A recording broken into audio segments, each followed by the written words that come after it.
Hello, my dear students of 7th class. Friends, welcome back here with me. And today I am going to take your social study geography test of chapter first, our environment. So guys, you have to ready for it and listen very carefully.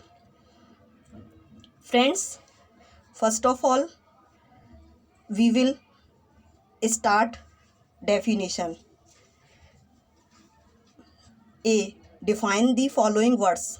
बच्चों आपको इनकी definition देनी है और ये जो definition है वो हाफ मार्क्स की है। फर्स्ट है आपकी इकोसिस्टम की। इकोसिस्टम क्या है, you have to define. And second is lithosphere. What do you mean by the lithosphere. तो सेकंड जो डेफिनेशन आपको देनी है बच्चों वो लिथोस्फीयर की है। Understood. Now next B, answer the following questions. बच्चों you have to give the answer of the following questions. My first question is what do you mean by natural environment. बच्चों पहला जो क्वेश्चन है वो ये है कि आप नेचुरल एनवायरनमेंट से क्या समझते हो। My second question is give 4 examples of man made environment. बच्चों सेकंड जो क्वेश्चन है वो ये है कि आपका जो मैन मेड एनवायरनमेंट है उसके कौन कौन से एग्जाम्पल हैं, मतलब इंसानों के द्वारा कौन कौन सी चीज़ें बनाई जाती हैं उनके एग्जाम्पल उदाहरण सहित लिखो।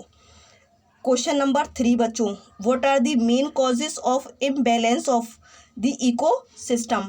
बच्चों आपका जो एनवायरनमेंट है, आपका जो इकोसिस्टम है, पारिस्थितिकी तंत्र, उसमें इम्बैलेंस असंतुलन जो पैदा होता है वो किस कारण से होता है, वो कॉजेस लिखिए। This is question number 3।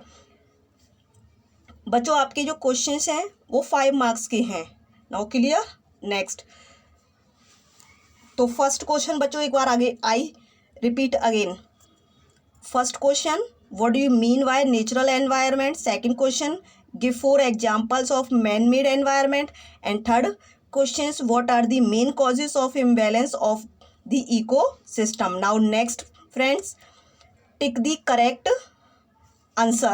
बच्चों ये MCQ है और ये इनमें से आपको है ना जो भी आपका करेक्ट ऑप्शन है उसको टिक करना है।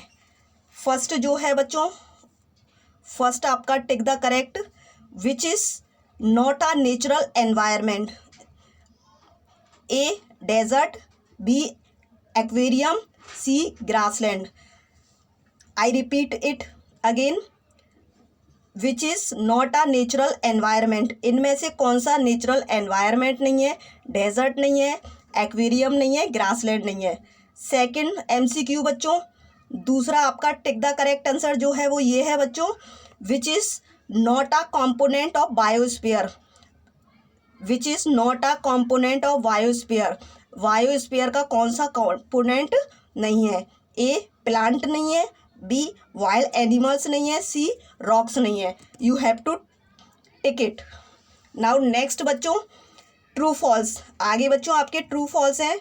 फर्स्ट जो आपका ट्रू फॉल्स है वो ये है, all the wild animals are carnivorous. जो मतलब आपके जितने भी जंगली जानवर होते हैं बच्चों वो कार्निवोरस होते हैं।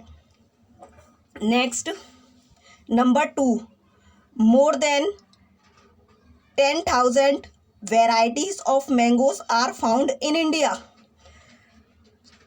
आई repeat it again, more than 10,000 varieties of mangoes are found in India.